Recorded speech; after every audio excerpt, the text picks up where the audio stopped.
Today I'm going to be introducing you to one of my favorite brush pens, the Pentel Pocket Brush Pen. One of the reasons why I absolutely love this particular pen is because of its size. It's small and it's easily portable.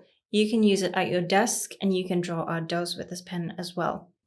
This particular brush has synthetic bristles, and the nice part about it is that the bristles snap back into a sharp point after use. So let me demonstrate some different lines to help you understand how you can use it. So the first thing that I'm going to try to draw are some very fine lines.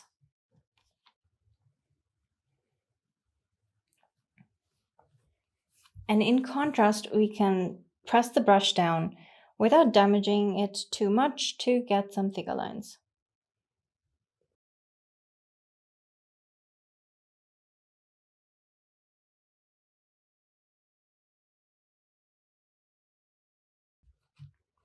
Now let's try to create a gradation. I'm going to try to go from thin to thick.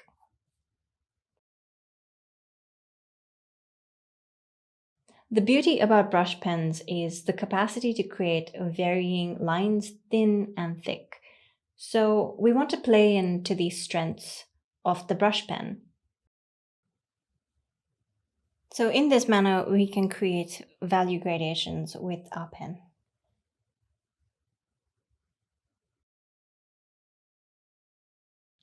So for the next type of line that I'm going to create a line that's going from thin to thick by pressing lightly and then pressing down hard.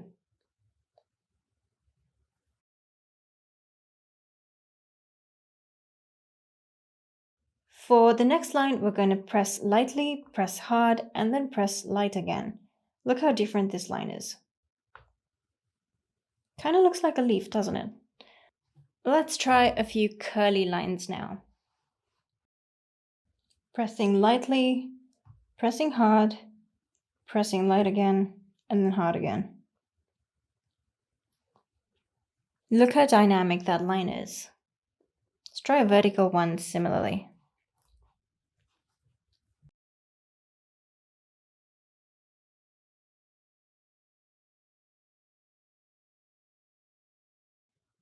I don't mind sections like this where parts of the line are missing. I quite enjoy working with lost and found lines. Let's try some cross-hatching.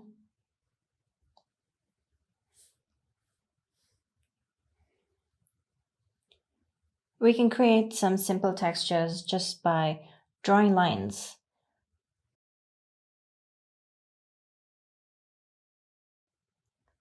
Let's try some stippling.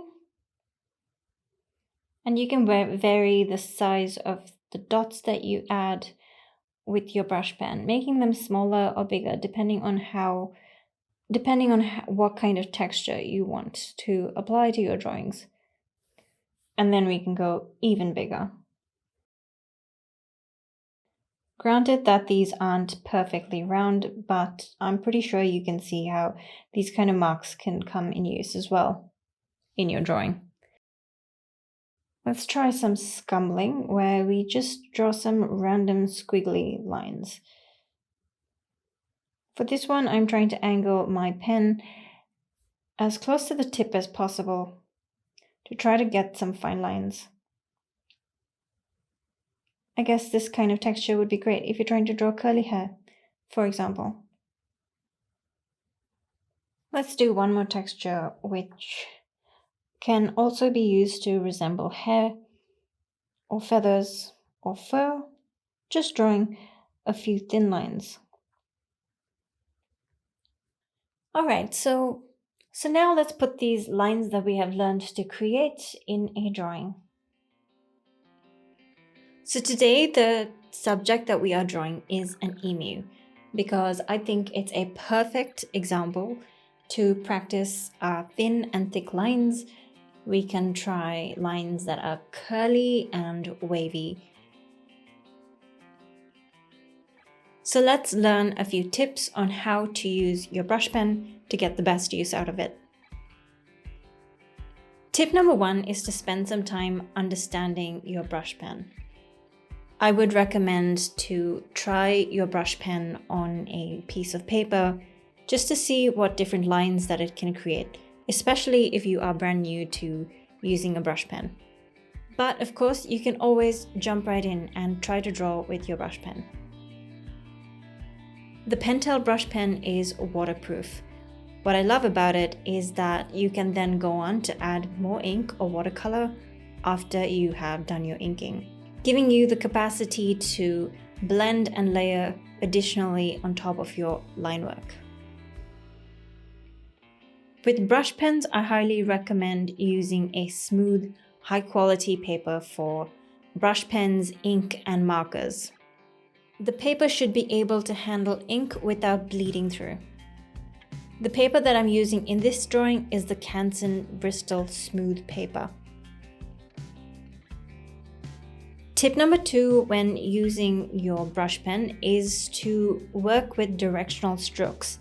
That means you follow the form of your subject with your strokes and your lines. This will enhance the subject's volume and texture. When working with fur, I recommend varying your pressure and your line work. Consider grouping your strands of feather or fur together as shapes and then go in to add details rather than trying to draw all the lines that you see, which can be overwhelming and can make your drawings actually look quite messy. Tip number 3 is to create depth with darker values. To create darker values, we can always increase the pressure of our pen to create intense, darker, saturated tones. To study your values, consider squinting your eyes to be able to see the contrast between light areas and dark areas. This will help you to build the values in your drawing. If you have been enjoying this video so far, I would recommend you check out my newsletter. In my newsletter, I share inspiration to help you build and maintain a creative habit. You'll also get these videos delivered directly to your inbox. Check it out in the description down below. The 4th tip is to work around the white areas and identify the parts that are going to be highlights early on. The most effective way to reserve these areas is to avoid inking it. This requires a bit of planning and a bit of understanding of which direction you want to take your image. Any mistakes can be covered up. You can also add small highlights with the use of a white marker. My 5th and final tip is to review and adjust your drawing along the way. I think it's important to step back and assess the overall contrast and value range as you work with your ink drawings. It's important to work from light to dark, building value with each layer and refining your drawing along the way. I hope this tutorial has helped you be curious and experiment with your brush pens. They are one of my favorite drawing tools. I carry them with me everywhere. If you've enjoyed this video, please leave a like and consider subscribing. It helps support my channel so that I can continue to make free art tutorials on YouTube. Don't forget to check out the other videos on my channel. Thanks for hanging out with Drawing with Pri. I will see you in the next one. Bye for now.